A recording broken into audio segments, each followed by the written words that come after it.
Hello friends, welcome my YouTube channel में आप सबका स्वागत है। फिर से हम एक नई वीडियो के साथ आ चुके हैं, अपडेटेड वीडियो के साथ आ चुके हैं। आज की जो वीडियो होगी आपके लिए बहुत ही इंटरेस्टिंग, बहुत ही प्यारी सी जो अपडेट है वो आप सभी साथियों के साथ लेकर आ चुका हूँ। यहाँ पर देख लीजिएगा, गवर्नमेंट मेडिकल कॉलेज यानी कि गवर्नमेंट मेडिकल कॉलेज की तरफ से जो वैकेंसी है वो आपको यहाँ पर प्रोवाइड करवाई गई है, जिसके अंदर आपको अलग अलग कैटेगरी वाइज जो पोस्ट है वो भी आपको दी गई है। साथ में मैं आपको जो मेडिकल कॉलेज है उसके बारे का उसका नेम भी आपको बताने वाला हूँ वीडियो के लास्ट के अंदर। तो यहाँ पर देख लीजिएगा, नेम ऑफ द पोस्ट देखने को मिल जाएगी, नंबर ऑफ द पोस्ट रहेंगे, एलिजिबल्स क्राइटेरिया आपका क्या रहेगा और सारी चीज़ें आपको यहाँ पर क्या की गई है, प्रोवाइड आपको करवाई गई है। सबसे पहले आपको ब्लड बैंक काउंसलर की पोस्ट है, जिसके अंदर आपको post graduate in the social work या फिर सोशियोलॉजी साइकोलॉजी एंड तो जो भी है उसके अंदर आपको पोस्ट ग्रेजुएट होना चाहिए सोशल वर्क के अंदर। उसके बाद में आपको ब्लड बैंक लैब टेक्नीशियंस की पोस्ट है। ब्लड बैंक लैब टेक्नीशियंस की इस पोस्ट के लिए आपको पोस्ट ग्रेजुएट यहाँ पर डिग्री होना ज़रूरी है। वो कैंडिडेट इस वैकेंसीज़ के लिए अप्लाई करेंगे। उसके बाद में यहाँ पर देख लीजिएगा, स्टाफ नर्स की पोस्ट है ART सेंटर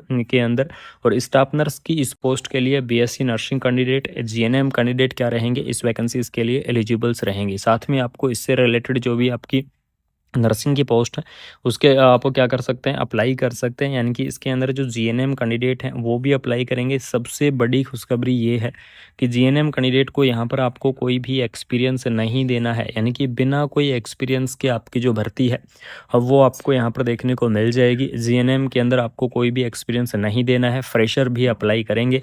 BSc नर्सिंग जो कैंडिडेट हैं वो इस वैकेंसीज़ को अप्लाई करेंगे। पोस्ट BSc नर्सिंग जो कैंडिडेट हैं वो इस वैकेंसीज़ को अप्लाई करेंगे, और जो MSc नर्सिंग कैंडिडेट हैं वो भी क्या कर सकते हैं, इस पोस्ट को अप्लाई कर सकते हैं। यानी कि नर्सिंग के अंदर चाहे आपने डिग्री की हुई है, नर्सिंग के अंदर चाहे आपने डिप्लोमा किया हुआ है, तो डिग्री और डिप्लोमा वाले जो कैंडिडेट हैं वो इस वैकेंसीज़ को लिए क्या रहेंगे, एलिजिबल्स रहेंगे, इस पोस्ट को अप्लाई कर पाएंगे। उसके बाद में यहाँ पर एज लिमिट आपको दी गई है।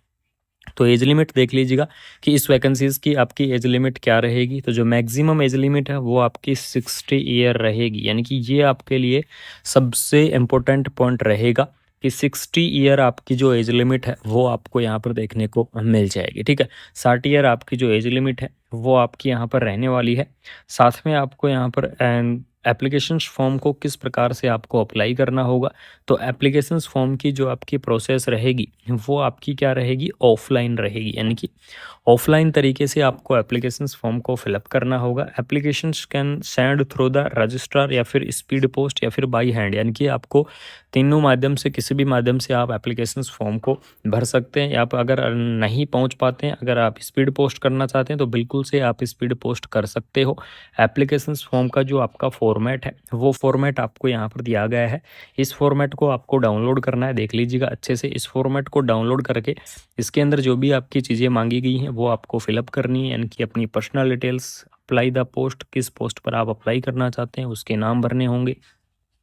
उसके बाद में आपको अपनी पर्सनल डिटेल्स भरनी है। उसके बाद में एजुकेशन डिटेल्स की अगर मैं चर्चा करूं तो एजुकेशन डिटेल के अंदर 10th, सबसे पहले 10th की डिटेल्स, उसके बाद में 12th की डिटेल्स, उसके बाद में आपकी ग्रेजुएशंस की डिटेल, यानी कि आपने नर्सिंग के अंदर कौन सा कोर्स किया है। ठीक है, उसके बाद में यहाँ पर एक्सपीरियंस का ऑप्शन भी दिया गया है। अगर किसी कैंडिडेट के पास एक्सपीरियंस है, अगर कहीं किसी ने हॉस्पिटल के अंदर अगर वर्क किया है, अगर एक्सपीरियंस है तो एक्सपीरियंस आप क्या कर दीजिएगा, यहाँ पर फिलअप कर दीजिएगा।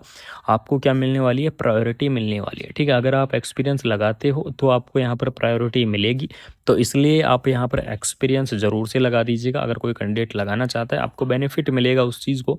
उसके बाद में आपको यहाँ पर कैंडिडेट के साइन, सिग्नेचर, डेट, पैलेस, ये सारी चीज़ फिलअप करनी है। इसके साथ में आपको क्या करना है वो भी देख लीजिएगा।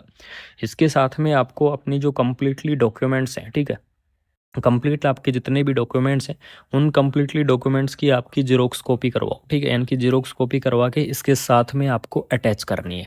और जेरोक्स कॉपी आपको कौन कौन सी करवानी है, 10th की मार्कशीट की, 12th की मार्कशीट की, आपकी ग्रेजुएशंस की जितनी भी मार्कशीट है उन सभी मार्कशीट की, आपके रजिस्ट्रेशंस की, जो आपका रजिस्ट्रेशन नंबर होता है उसकी, और आपके आधार कार्ड, ये सारी चीज़ें आपको क्या करवानी है, जेरोक्स कॉपी करवाओ। इस जो आपको ये फॉर्म दिया गया है, ठीक है, ये फॉर्मेट जो आपको दिया गया है इस फॉर्मेट के साथ आपको क्या कर देना है, अटैच कर देना है। ठीक है, इस फॉर्मेट के साथ अटैच करो। आप बाई पोस्ट क्या करवा सकते हो, भिजवा सकते हो एप्लीकेशन फॉर्म को अब देख लीजिएगा सबसे इम्पोर्टेंट कि किस जगह आपको एप्लीकेशंस फॉर्म भिजवाना है।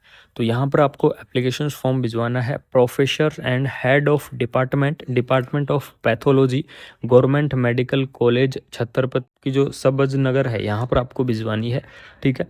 और यहाँ पर आपको 18 अगस्त से पहले पहले आपको अपना जो एप्लीकेशंस फॉर्म है उसको भिजवा देना है। टाइम भी आपको दिया गया है 10 AM से 5 PM के बीच में आपको क्या करवाना है, एप्लीकेशंस फॉर्म को भिजवाना है। ये तो हो गई इंपॉर्टेंट चीज़। उसके बाद में अगर आप इसकी ऑफिशियल वेबसाइट पर जाना चाहते हैं तो इसकी ऑफिशियल वेबसाइट है www.gmc.aurangabad.com इसकी ऑफिशियल वेबसाइट है, जा सकते हैं। ऑफिशियल वेबसाइट पर आपको नोटिफिकेशंस देखने को मिल जाएगा।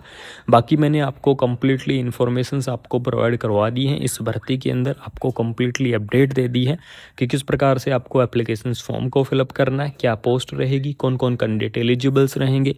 ठीक है। और आपको सबसे इंपॉर्टेंट चीज़ की एप्लीकेशंस फॉर्म की जो प्रोसेस है वो भी मैंने आपको यहाँ पर बता दी है। ऑफिशियल नोटिफिकेशंस जारी किया गया है। जिन साथियों को ऑफिशियल नोटिफिकेशन देखना है वो आप बिल्कुल से ऑफिशियल नोटिफिकेशंस देख सकते हैं इसकी ऑफिशियल वेबसाइट पर जाकर।